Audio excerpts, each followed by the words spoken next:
The moment Vanessa Chen saw Marcus Bennett's name flash across her attorney's email, her blood turned to ice.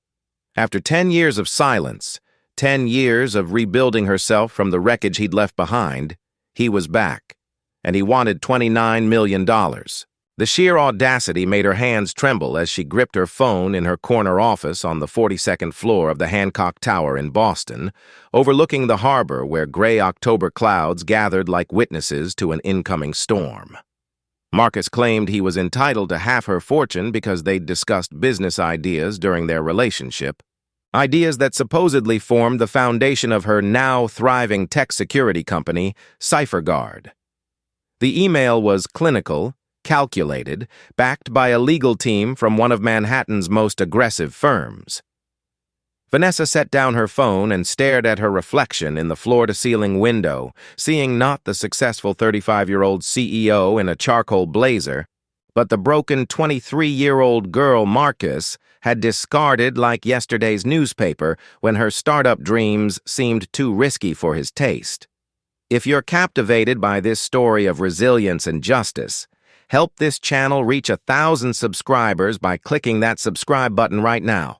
Your support means everything as we grow this community together. 10 years ago, Vanessa had been a graduate student at MIT, burning midnight oil in cramped computer labs, surviving on instant ramen and black coffee, chasing a dream that most people called impossible. Marcus had been the charming business major from Harvard who swept into her life with his confidence and three-piece suits, promising partnership, promising forever. She remembered the exact moment she'd showed him her preliminary code for what would become CipherGuard's flagship product, how his eyes had glazed over with disinterest, how he'd suggested she was wasting her talent on pipe dreams. Then came the night at Grendel's den in Harvard Square, rain hammering the windows, when he told her he'd accepted a position at his father's investment firm in Connecticut and that she wasn't part of his future. He needed someone more established, more sophisticated, someone who wasn't gambling everything on unproven technology. Vanessa had sat there, rain-soaked and heartbroken, watching him walk away into a life of country clubs and predictable prosperity, while she was left with $30,000 in student debt, a half-finished software program, and a heart that felt like shattered glass. But Vanessa hadn't crumbled. She'd transformed her pain into fuel. She'd taken the rejection and used it to prove every doubter wrong. Working 3 jobs, coding until her eyes burned, she'd launched CipherGuard from her studio apartment in Somerville with 2 credit cards maxed out and faith in nothing but her own abilities. The first year had been brutal. She'd eaten peanut butter sandwiches for dinner, worn the same interview outfit until it frayed, pitched her software to 63 companies before getting her first contract. That contract with a mid-sized Boston hospital had been worth $47,000, enough to hire her first employee and rent a proper office space in Cambridge. From there, CipherGuard had grown exponentially. Her cybersecurity software, which protected healthcare systems from ransomware attacks, had been revolutionary in its approach, using adaptive AI algorithms that learned and evolved with each attempted breach. Within 5 years, CipherGuard had contracts with major hospital networks across the Northeast. Within 7 years, they'd expanded nationally. By year 9, they were international, with offices in London, Singapore, and Toronto. And now, exactly 10 years after Marcus had walked away, CipherGuard was valued at $58 million, with Vanessa holding a 50% stake as founder and CEO. The other 50% was distributed among early investors and her dedicated team of 43 employees who'd believed in her vision when it was nothing but lines of code and determination. Vanessa called an emergency meeting with her attorney, Patricia Goldstein, a sharp-minded lawyer in her 50s who'd represented Vanessa since the company's Series B funding round. They met that same evening at Patricia's firm on State Street, in a conference room with mahogany walls and leather chairs that smelled of old money and hard-won victories. Patricia had already reviewed Marcus's claim, her reading glasses perched on her nose, legal documents spread across the polished table like evidence at a crime scene. This is what we call a quantum Merowith claim, Patricia explained, her Boston accent clipping the words with precision. He's arguing that he provided valuable ideas and consultation during your relationship that contributed to your company's foundation, and therefore he deserves compensation for those contributions. It's challenging to prove, but not impossible, especially if he can demonstrate that specific concepts he discussed with you appear in your business model or technology. Vanessa felt her jaw tighten. The October wind rattled the windows, 23 floors above the street where evening traffic crawled through downtown Boston. Patricia, he told me my ideas were worthless. He said I was wasting my time. He left me because I chose this path. I believe you completely, Patricia said, leaning forward with the intensity of someone who'd fought these battles before. But belief and legal proof are different things. Does he have any documentation? Emails? Text messages? Any record of conversations where business concepts were discussed? Vanessa's mind raced back through a decade of deleted messages, forgotten conversations, the digital archaeology of a relationship she'd tried to bury. We talked about everything back then. I was excited about my work and shared ideas with him the way you do with someone you trust. But he never contributed anything meaningful. He mostly told me why things wouldn't work. Are you finding this story as compelling as I am? Then don't forget to hit that subscribe button and help us reach our goal of 1,000 subscribers. Click the red button below and join our growing community. Patricia made notes on her yellow legal pad, her pen scratching urgently. Here's what's going to happen. His team will request discovery. They'll want access to your early business documents, correspondence, pitch decks, anything from the period when you two were together. They'll be looking for any evidence that his fingerprints are on your company's DNA. We need to be prepared for this to get invasive and expensive. Legal fees alone could run into 6 figures even if we win. I'm not settling, Vanessa said, her voice steady despite the fury burning in her chest. Not $1. This is about principle now. Principle is expensive, Patricia warned, but there was admiration in her eyes. However, I agree with your position. Settling would set a dangerous precedent. Every ex-partner of every successful entrepreneur could come crawling out claiming they deserved credit for pillow talk and dinner conversations. Over the following weeks, as November brought early snow to Boston and the harbor turned steel gray and hostile, Vanessa found herself living in 2 timelines simultaneously. During the day, she ran her company with the same fierce competence that had built it, sitting in strategy meetings about expanding into the European market, reviewing code with her development team, conducting interviews with Bloomberg and TechCrunch about CipherGuard's latest innovations in neural network-based threat detection. But at night, she traveled back in time, digging through old emails, excavating the digital remains of her relationship with Marcus, searching for evidence to defend herself against his predatory claims. What she found in those archives was illuminating and infuriating. Email after email showed her excitement, her innovation, her relentless problem-solving, and Marcus's responses were a masterclass in dismissive condescension. When she'd written enthusiastically about her breakthrough in encryption protocols, he'd replied, "Sounds complicated, probably too niche for real commercial success." When she'd shared her business model for targeting healthcare systems, he'd written back, "Healthcare is too regulated, you'll drown in red tape." There wasn't a single message where he'd contributed an original idea or offered substantive support. He'd been a spectator at best, an obstacle at worst.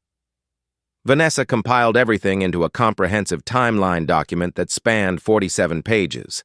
She included screenshots, dates, contexts. She tracked her company's evolution and showed clearly that every major innovation had occurred after Marcus had exited her life. The breakthrough algorithm that became CipherGuard's foundation had been completed 4 months after their breakup.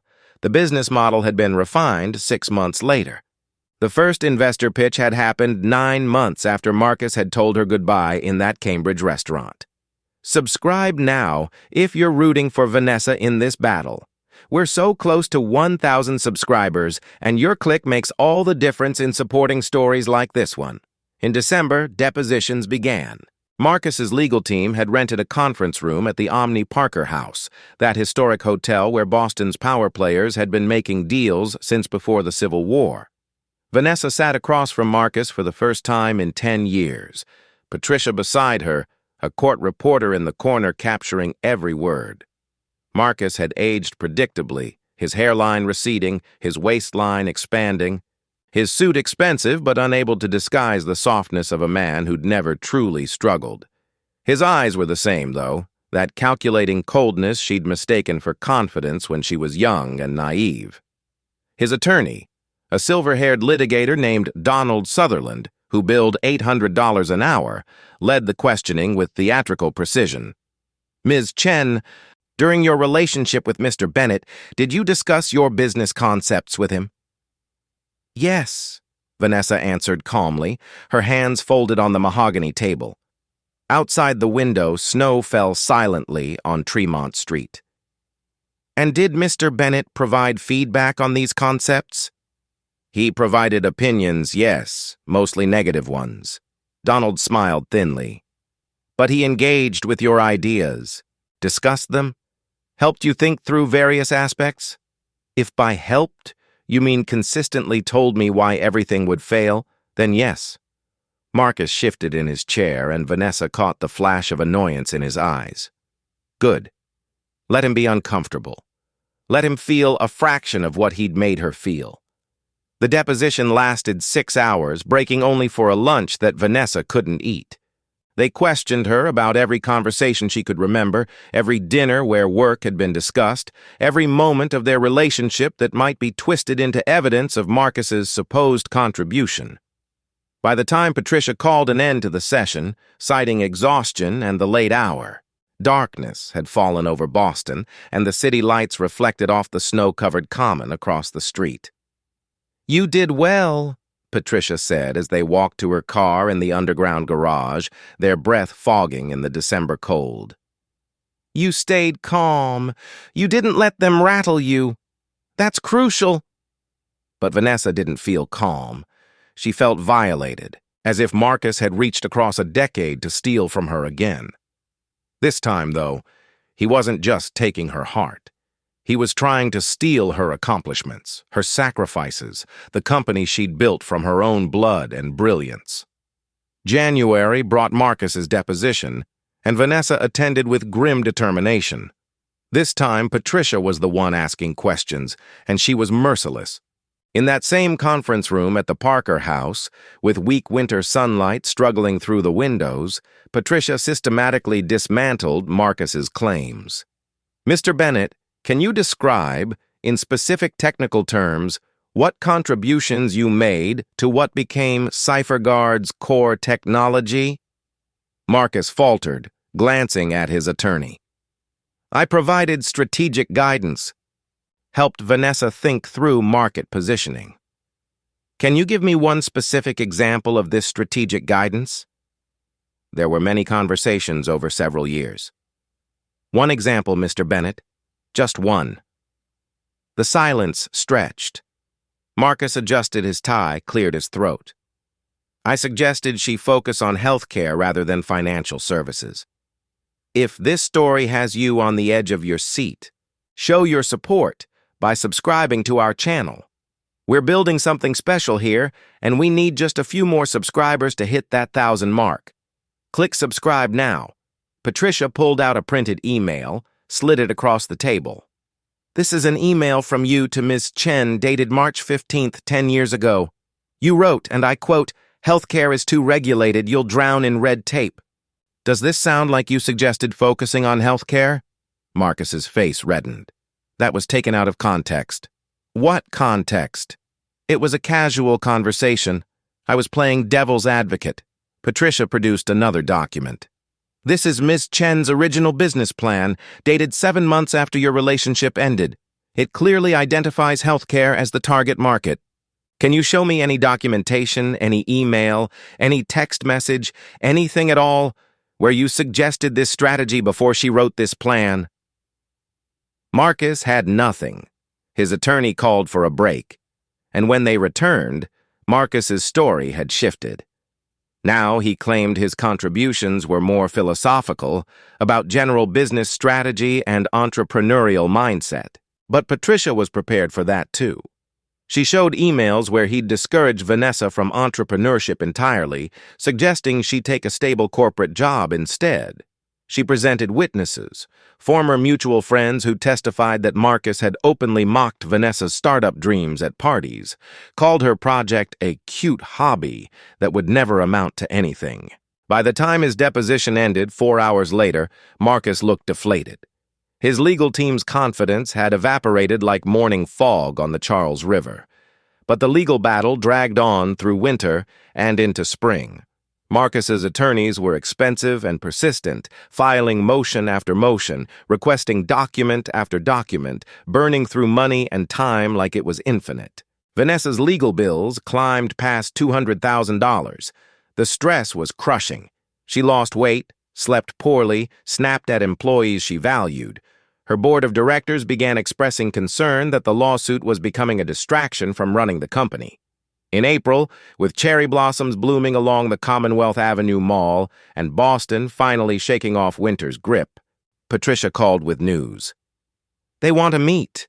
Informal discussion about possible settlement. I think Marcus is realizing he's going to lose and wants to cut his losses on legal fees. They met at a neutral location, a law office in the Seaport District with views of the harbor, where container ships moved slowly through water that sparkled with spring light. Marcus arrived with Donald and another attorney, a younger woman who carried multiple briefcases like a pack mule. Vanessa came with only Patricia, and that felt like a power statement in itself. "Let's be reasonable," Donald began, settling into his chair with the casual authority of someone who'd never been told no. "Litigation is expensive for everyone. Mr. Bennett is willing to settle for $10 million. That's less than half what he could potentially be awarded if we go to trial." Vanessa felt Patricia's hand on her arm, a subtle warning not to explode. But she kept her voice level, cold as the champagne Marcus had once bought to celebrate his own promotion while she'd struggled to pay rent. "Potentially awarded based on what evidence? You've shown nothing. No emails, no documents, no testimony that supports your claims. You have casual conversations between two people in a relationship. That's not a business partnership. That's not consultation. That's just life. Your subscription would mean so much right now. Click that subscribe button and help us reach 1,000 subscribers as we watch Vanessa fight for what's rightfully hers." Marcus leaned forward, and for the first time he spoke directly to her. "Vanessa, be reasonable. We were partners back then. I supported you emotionally, financially." "Financially?" Vanessa's control snapped. "You bought me dinner sometimes. I paid my own rent. My own tuition, my own everything. You contributed exactly nothing except doubt and discouragement. I gave you stability when you needed it. You gave me nothing I didn't give myself." Donald tried to regain control of the meeting. "Ms. Chen, $10 million is our final offer. If you refuse, we proceed to trial, and this becomes very public. Every detail of your relationship becomes court record. Every private moment, every argument, every intimate detail. Is that really what you want?" Vanessa stood, and Patricia followed her lead. "What I want is for this predatory nonsense to be exposed for what it is. See you in court." They left Marcus and his lawyers sitting in that conference room overlooking the harbor, and Vanessa felt something she hadn't felt in months. Not happiness exactly, but clarity. She wasn't going to be bullied, not by Marcus, not by his expensive lawyers, not by anyone. The trial was scheduled for September, and through the summer months, both legal teams prepared like armies before battle. Vanessa's life became consumed with preparation. Evening after evening, She sat with Patricia in her office on State Street, reviewing testimony, anticipating questions, building their defense. They assembled a witness list that read like a who's who of Boston's tech community, former professors from MIT who'd advised Vanessa's early research, colleagues from her graduate program who remembered her working alone late at night in the computer labs, early employees of CipherGuard who testified to Vanessa's singular vision and leadership. They also hired expert witnesses, including Dr. Raymond Chen, no relation, a computer science professor from Stanford who reviewed CipherGuard's core technology and testified that it required years of specialized study to develop, the kind of expertise that a business major with no technical background couldn't possibly possess.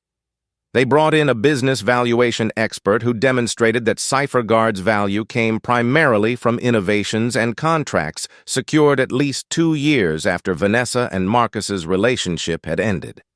Marcus's team had their own experts, of course, business consultants who testified about the value of strategic advice, psychologists who discussed the importance of emotional support during creative processes. But their case had a hollow center, and everyone could feel it. They were trying to build a mansion on quicksand.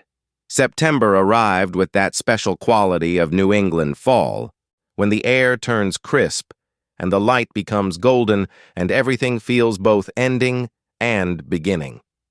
The trial was held in Suffolk County Superior Court, a brutalist concrete building on New Chardon Street that looked like it had been designed to intimidate. Vanessa dressed each day in simple professional outfits, projecting confidence she didn't entirely feel. This was her company, her life, her decade of work on trial. Make sure you're subscribed so you don't miss how this incredible story concludes. We're almost at 1,000 subscribers, and your support helps us bring more stories like this to life. The trial lasted 3 weeks. Every morning, Vanessa walked into that courtroom past a small crowd of reporters and curious observers. Past Marcus, who sat with false confidence at the plaintiff's table, past the judge's bench to the defendant's table where Patricia sat ready for battle. The jury was a mixed group, 7 women and 5 men, ages ranging from 20s to 60s, representing a cross-section of Massachusetts. Vanessa studied them, trying to read their expressions, wondering what they thought of this woman who'd built something remarkable and the man who wanted to claim credit for it. The prosecution went first, and Donald Sutherland was good, Vanessa had to admit. He painted a picture of young love and partnership, of Marcus providing stable support while Vanessa pursued her dreams, of conversations where ideas were shared and refined. He made it sound almost plausible if you ignored the complete lack of concrete evidence.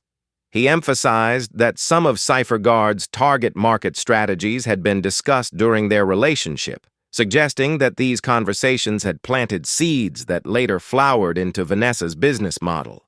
But when Patricia stood for the defense, she was devastating. She presented the email evidence methodically, chronologically, showing the jury a clear picture of Marcus's consistent negativity and lack of support.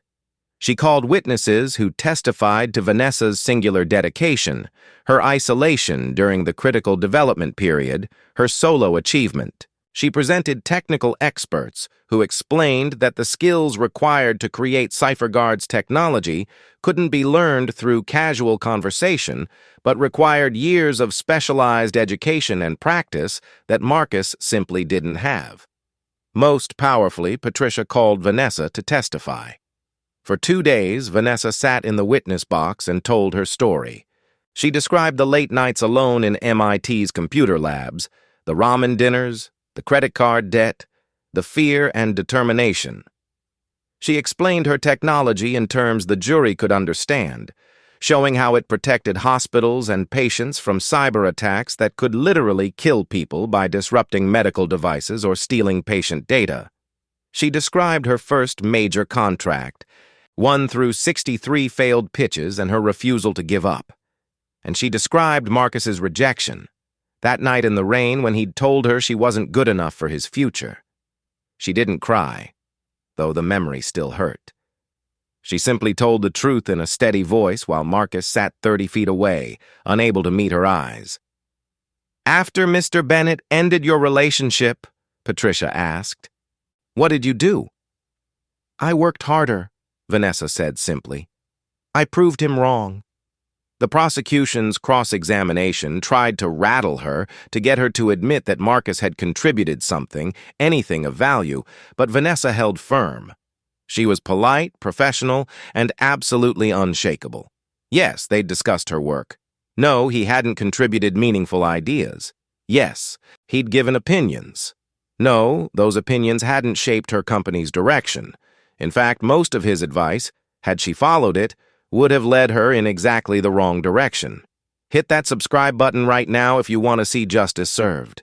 We're building a community here, and every new subscriber brings us closer to our goal of 1,000. The closing arguments came on a Friday afternoon in late September, with autumn light slanting through the courtroom's high windows.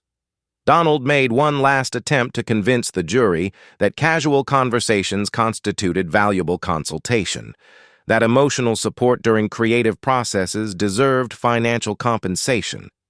But his words felt empty, unsupported by facts. When Patricia stood for her closing, she was brief and powerful. She reminded the jury that success requires more than being present in someone's life. It requires work, sacrifice, expertise, and vision. She reminded them that Vanessa had built CipherGuard alone after Marcus had rejected her and her dreams. She reminded them that wanting credit for someone else's achievement doesn't make you entitled to it. "Ladies and gentlemen," Patricia concluded, her voice ringing in that packed courtroom, "this case is about a man who said no to Vanessa Chen when she needed support, and now wants to say yes to the $29 million she earned without him. Don't let him rewrite history. Don't let him steal her accomplishments. Vanessa Chen did this alone, and she deserves to keep what she built." The jury deliberated for 7 hours. Vanessa spent that time in a private room with Patricia, unable to eat or drink or think about anything except 12 strangers deciding her fate. Outside the courthouse, reporters gathered, sensing that the verdict would come before the weekend. Inside, the hallways buzzed with lawyers and defendants and the everyday machinery of justice grinding forward. When the jury returned, Vanessa felt her heart hammering against her ribs as if trying to escape. She stood as the judge entered, sat as instructed, watched the jury foreman rise with the verdict form in his hands. He was a middle-aged man who worked in hospital administration, and Vanessa had hoped throughout the trial that he might understand the value of what her software protected. "In the matter of Bennett versus Chen," the foreman read, his voice formal and final, "we, the jury, find in favor of the defendant, Vanessa Chen, on all counts." The courtroom erupted. Reporters rushed for the doors to file their stories. Patricia hugged Vanessa hard, and Vanessa felt tears she'd been holding for months finally break free. Across the courtroom, Marcus sat motionless, his face pale, his expensive lawyers gathering papers with the brisk efficiency of people already moving on to their next case. Outside the courthouse, in the golden September afternoon with Boston's skyline rising behind her, Vanessa stood on the steps and faced a cluster of reporters and cameras. Patricia had advised her to keep it brief, professional, but Vanessa had something she needed to say. 10 years ago, she began, her voice clear and strong, someone told me my dreams weren't good enough.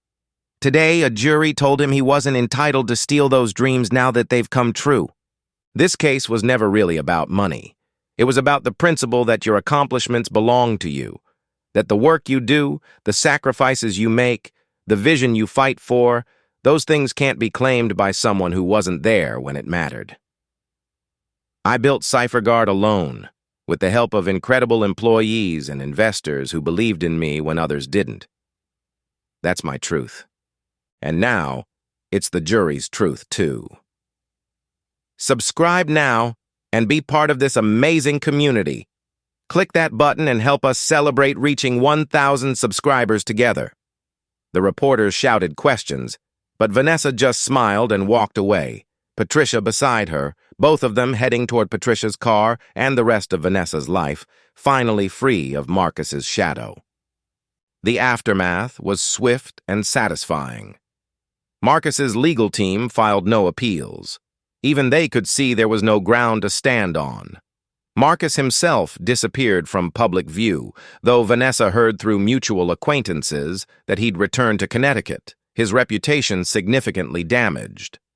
Turns out that trying to claim credit for someone else's success while the email evidence of your discouragement sits in public court records isn't great for your image. For Vanessa, the victory brought more than legal vindication. CipherGuard's profile had been raised by the trial, and the story of her fighting back against a predatory ex-partner had resonated with entrepreneurs and working professionals across the country. She gave a TED Talk about resilience and ownership that went viral, gathering 3 million views in 2 weeks.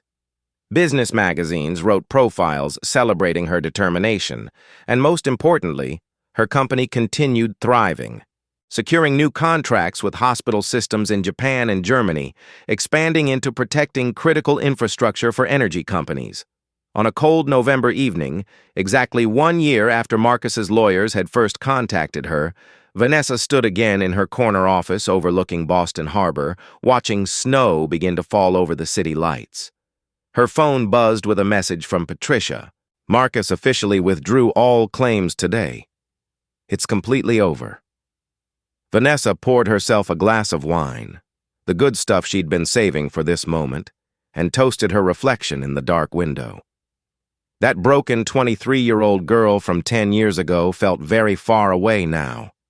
In her place stood a woman who'd proved that other people's doubts don't define your potential, that rejection can be transformed into motivation, and that what you build with your own hands and mind and determination belongs to you alone. She thought about calling someone to celebrate, her mother perhaps, or her best friend from graduate school, or any of the people who'd supported her through this nightmare year. But instead, she just stood there, in her office, in her company, in her life that she'd created entirely on her own terms, and let herself feel proud. The snow fell harder, blanketing Boston in white, covering the harbor and the streets and the courthouse where her truth had been vindicated. Somewhere in Connecticut, Marcus was probably sitting in his father's investment firm, sorting through the pieces of his failed lawsuit and damaged reputation. Somewhere in Singapore, one of her employees was installing CipherGuard software that would protect thousands of patients from cyber attacks. Somewhere in the future, other people would face challenges like this, would be told their dreams weren't good enough, would have to fight for what they'd earned. And maybe, Vanessa thought, maybe her story would help them keep fighting. Don't forget to subscribe before you go. Your support is what makes this channel grow, and we're so close to hitting that 1,000 subscriber milestone. Click subscribe now and be part of our journey. She finished her wine, set down the glass, and turned back to her desk where tomorrow's work already waited. There were contracts to review, strategies to refine, a company to run and grow. There were new challenges ahead, new mountains to climb, new obstacles to overcome. But she'd already proved she could do hard things. She'd already proved that when someone tells you no, you can build an empire out of yes. The snow continued falling over Boston, covering everything in temporary beauty, and Vanessa Chen, founder and CEO of CipherGuard, stood in her corner office and smiled at the future she'd created entirely alone, exactly the way it should be. The weeks following the trial verdict brought an unexpected avalanche of attention that Vanessa hadn't fully anticipated. Her story had struck a nerve in the business world, particularly among women entrepreneurs and anyone who'd ever been dismissed by someone who later wanted to claim credit for their success. The Harvard Business Review reached out for an interview. Forbes wanted her on their cover.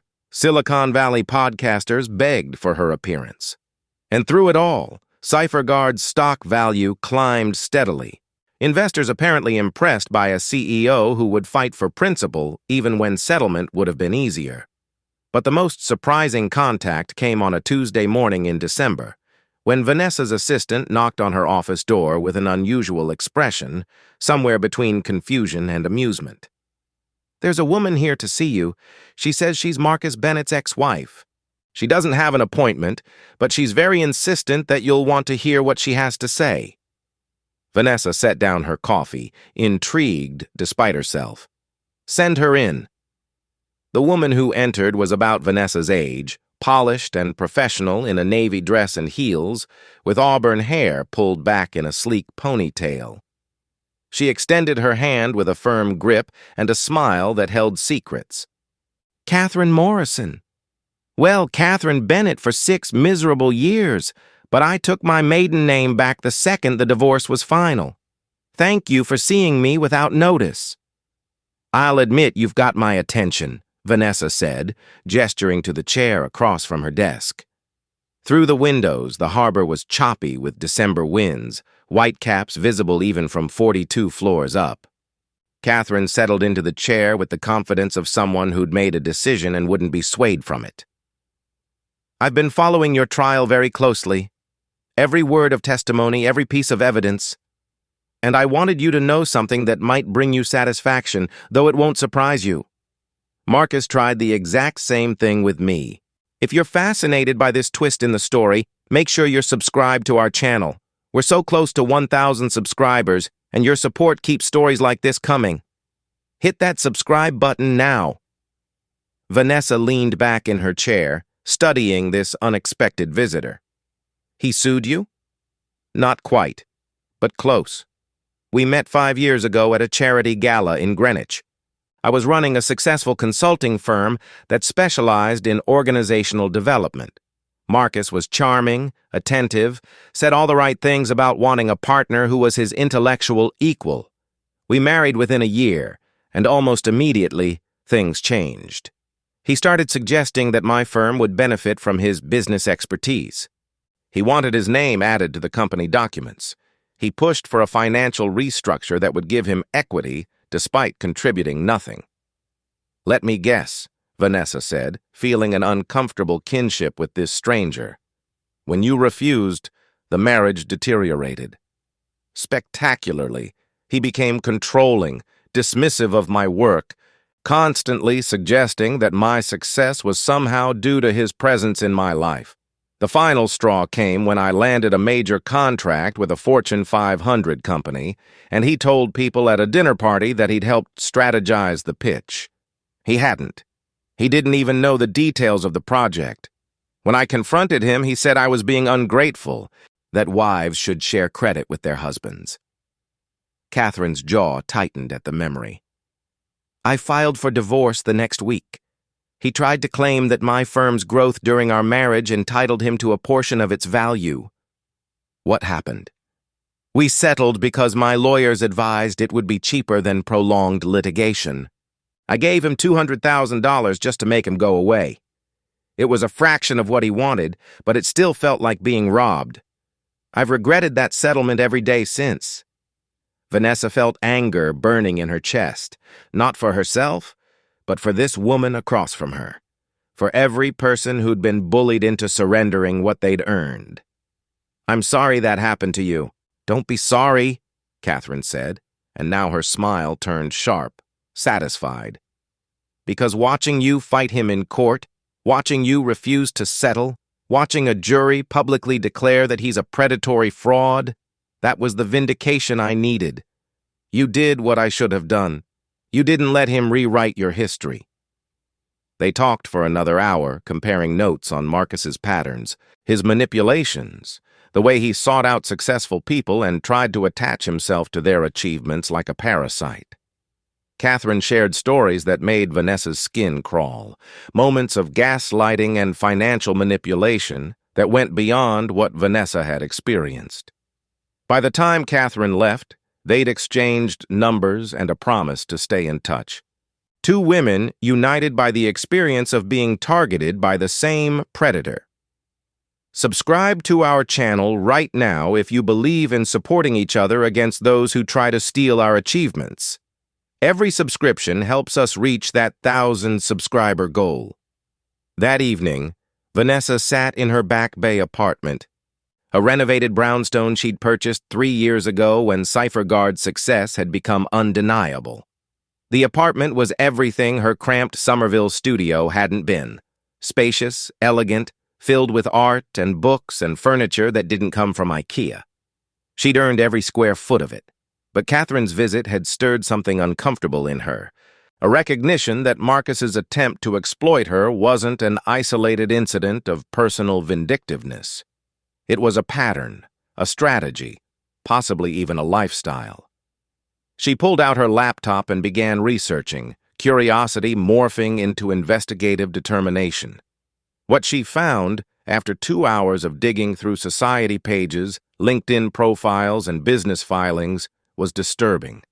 Between his relationship with Vanessa and his marriage to Catherine, Marcus had dated at least 3 other women, all of them professionally successful.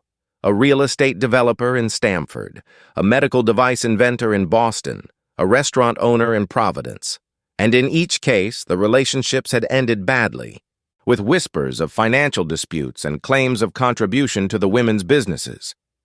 Vanessa felt sick. Marcus wasn't just her ex who'd come back with an opportunistic lawsuit. He was a serial predator who specifically targeted accomplished women, inserted himself into their lives, then tried to claim ownership of their success. It was systematic exploitation disguised as romance. She called Patricia, even though it was past 8 in the evening. Patricia answered on the second ring, clearly still at her office, because the background noise included the distinctive hum of the State Street building's heating system. "Please tell me, this isn't about new legal action from Marcus." "No, but it's related. I think we need to talk about going public with what we know about his pattern of behavior." The next morning they met at Patricia's office, and Vanessa laid out everything she'd discovered. Patricia listened, her expression growing more serious with each revelation. When Vanessa finished, Patricia was quiet for a long moment, staring out at the gray December sky over Boston. "This is potentially significant," Patricia finally said. "If there's a pattern of fraudulent claims against multiple women, that could open him up to civil fraud charges, possibly even criminal investigation if any of his financial maneuvering crossed legal lines. But it's also complicated. Are these other women willing to come forward? Going public means reliving their experiences with him." "I don't know yet," Vanessa admitted. "But I think they deserve to know they weren't alone, that what happened to them was part of a deliberate pattern." Over the next 2 weeks, working carefully through attorneys to protect everyone's privacy, Vanessa reached out to the 3 other women she'd identified. 2 responded immediately. One declined to participate, her email brief and pained, saying she'd moved on and didn't want to revisit that chapter of her life. Vanessa understood and respected that choice, but the other 2 women, Diane Chen, the medical device inventor, and Rachel Torres, the restaurant owner, were both willing to talk. They arranged a meeting in a private room at a hotel in Cambridge, neutral territory where they could speak freely without fear of being overheard or recognized. Your subscription matters more than ever, as this story reveals how important it is to expose predatory patterns. Click subscribe and help us grow our community to 1,000 subscribers. The meeting happened on a snowy January afternoon, the kind of day when Boston felt both hostile and beautiful. The city wrapped in white silence. The 4 women sat around a table with coffee and pastries that no one touched, each carrying their own story of being targeted by Marcus Bennett. Diane spoke first, her voice steady despite the obvious emotion. "He came into my life 7 years ago, right when my patent for a new insulin pump delivery system was being approved. He was attentive, supportive, everything you'd want. Within months, he was suggesting that the business would benefit from his strategic oversight. He wanted equity in my company. When I refused, he became cold, critical, then left. A year later, he contacted my investors claiming he'd contributed to the core concept of my device and deserved compensation for his intellectual property contribution." "What happened?" Catherine asked. My investors laughed him out of the room. I was lucky. I had excellent documentation showing that my device was based on research I'd conducted years before meeting him. But it was terrifying, having him try to claim ownership of my work. Rachel's story was similar but more financially damaging. He dated me for 2 years while I was expanding my restaurant from 1 location to 3.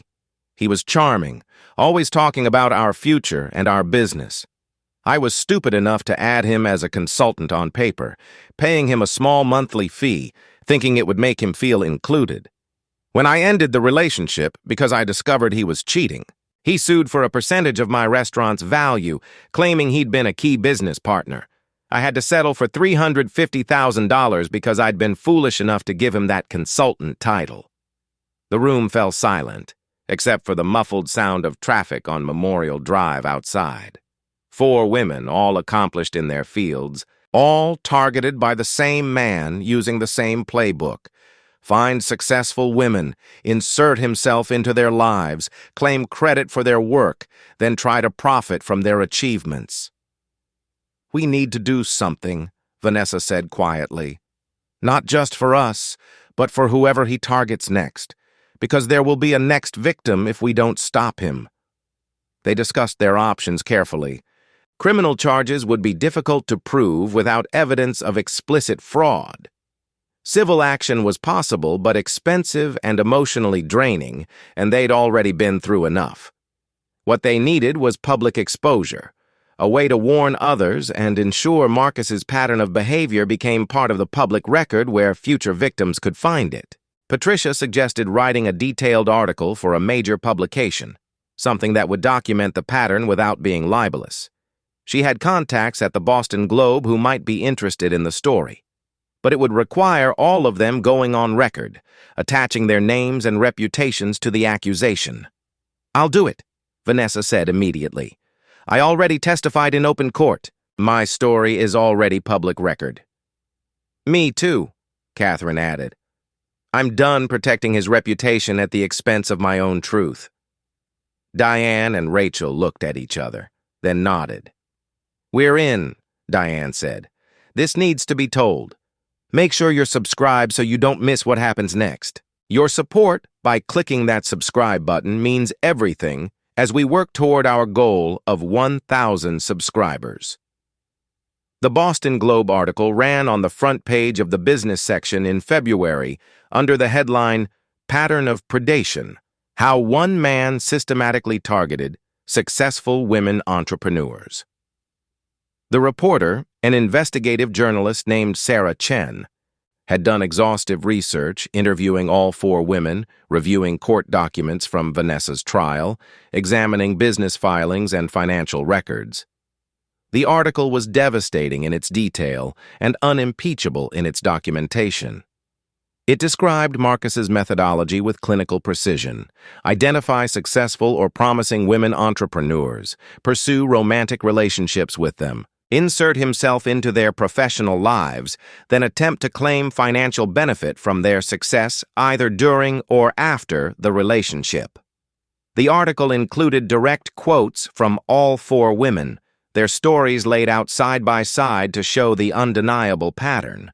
It included excerpts from court testimony, email evidence, and expert commentary from psychologists about financial abuse and exploitation in relationships. The response was immediate and overwhelming. The article went viral within hours, shared across social media platforms by thousands of people, many sharing their own stories of partners who'd tried to claim credit for their work. Marcus's name became synonymous with a particular type of predatory behavior. His employer, his father's investment firm, issued a terse statement saying Marcus had been placed on indefinite administrative leave. Several business organizations in Connecticut quietly removed him from their boards, but the most important response came from other women. Over the following weeks, 5 more women contacted Vanessa through her company website, each with her own story of being targeted by Marcus using similar tactics. None had sued or been sued, but all had experienced his attempts to claim ownership of their professional achievements. Together, their stories painted a picture of a man who'd spent over a decade systematically exploiting successful women. Patricia advised caution, but Vanessa felt a responsibility to these women who'd found the courage to come forward. She arranged for legal consultations for those who wanted them, connected them with therapists who specialized in financial abuse recovery, and created a private support network where they could share their experiences and healing strategies. In March, something unexpected happened. A prosecutor from the Massachusetts Attorney General's office reached out to Vanessa. They were investigating whether Marcus's pattern of behavior constituted criminal fraud or organized financial exploitation. The investigation would take months, possibly years, and might not result in charges. But the fact that it was happening at all felt like vindication, not just for Vanessa, but for every woman who'd been targeted. Through all of this, CipherGuard continued thriving. If anything, the publicity around Vanessa's fight had enhanced the company's reputation. Clients appreciated working with a CEO who stood firm on principles. Employees felt proud to work for someone who'd fought back against exploitation. And Vanessa herself felt transformed by the experience, not broken by it, but strengthened, her resolve tempered like steel. Subscribe now and be part of this community that believes in accountability and justice. Click that button and help us reach 1,000 subscribers as we share these important stories. On a warm April evening, with spring finally softening Boston's harsh edges, Vanessa stood on the roof deck of her building, looking out over the city that had witnessed her transformation from dismissed dreamer to vindicated CEO. The Charles River reflected the sunset in shades of gold and pink. Across the water, MIT's building stood where she'd spent those grueling years learning the skills that would eventually build her company. Somewhere in that sprawl of Cambridge streets was the restaurant where Marcus had ended their relationship, the moment that had felt like devastation, but had actually been liberation. Her phone buzzed with a message from Catherine. Marcus's employer just announced his termination, effective immediately. Thought you'd want to know. Vanessa typed back. Karma works slowly but thoroughly. She thought about that broken 23-year-old girl, crying in the rain, convinced that Marcus's rejection meant her dreams weren't valid.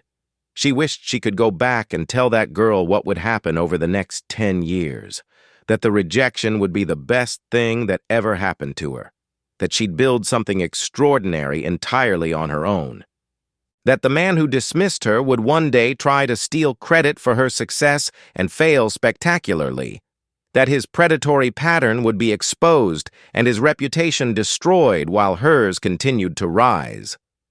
But maybe that girl had known, on some level, that she'd survive and thrive. Maybe that's why she'd kept coding through the tears, kept pitching through the rejections, kept building even when no one believed in her vision. Maybe strength isn't something you find after the battle is over. Maybe it's what carries you through the battle in the first place. Vanessa raised her glass of wine to the sunset, to the city, to the journey that had brought her here. Tomorrow, she'd present CipherGuard's quarterly earnings to the board, numbers that would show another record-breaking period of growth. Next week, she'd fly to Tokyo to finalize a partnership with Japan's largest healthcare network. Next month, she'd give the keynote address at a women's entrepreneurship conference, where she'd tell her story to inspire others facing their own battles. But tonight, she just stood on her roof deck in the spring evening and let herself feel the satisfaction of knowing that justice wasn't just a concept, but a reality she'd fought for and won. Marcus had tried to steal her success, and instead, he'd lost everything: his reputation, his job, his ability to continue exploiting others. The exposure of his pattern meant he'd never successfully target another woman the way he'd targeted them, and Vanessa had gained something equally important: proof that what you build with your own hands and mind and determination is truly yours. That no one can take your accomplishments from you unless you let them. That fighting back against injustice, even when it's expensive and exhausting, is always worth it. The sun slipped below the horizon, painting the sky in deepening shades of purple and blue. Somewhere in Connecticut, Marcus was presumably dealing with the consequences of his exposed predation, but Vanessa didn't spare him much thought. He'd already taken up too much space in her life, too much energy, too much time. Instead, she thought about the future, the company she'd continue building, the innovations her team would develop, the lives her software would protect. She thought about the women she'd connected with through this experience, the network of support they'd created, the way shared trauma could transform into collective strength. Hit subscribe one more time before you go. Your subscription helps us share more stories about resilience, justice, and the power of standing up for what's right. We're almost at 1,000 subscribers, and you can help us get there. As darkness settled over Boston and the city lights began to sparkle like earthbound stars, Vanessa Chen, founder and CEO of CipherGuard, survivor of exploitation and victor in the battle for justice, allowed herself a smile. She'd been tested, challenged, attacked, and she'd won. Not just in court, but in every way that mattered. The journey from that rain-soaked night 10 years ago to this perfect April evening had been longer and harder than anything she could have imagined. But standing here now, in her city, in her life, in her success that belonged entirely to her, she wouldn't change a single moment of the struggle. Because every obstacle overcome had proven that she was exactly as capable and brilliant as she'd always believed herself to be, and no one, not Marcus Bennett or anyone else, could ever take that truth away from her. The city sparkled below her, full of promise and possibility, and Vanessa raised her glass one final time to the woman she'd become, the woman she'd always been underneath the doubt others had tried to impose on her. Strong, determined, unbreakable, and finally, completely, triumphantly free.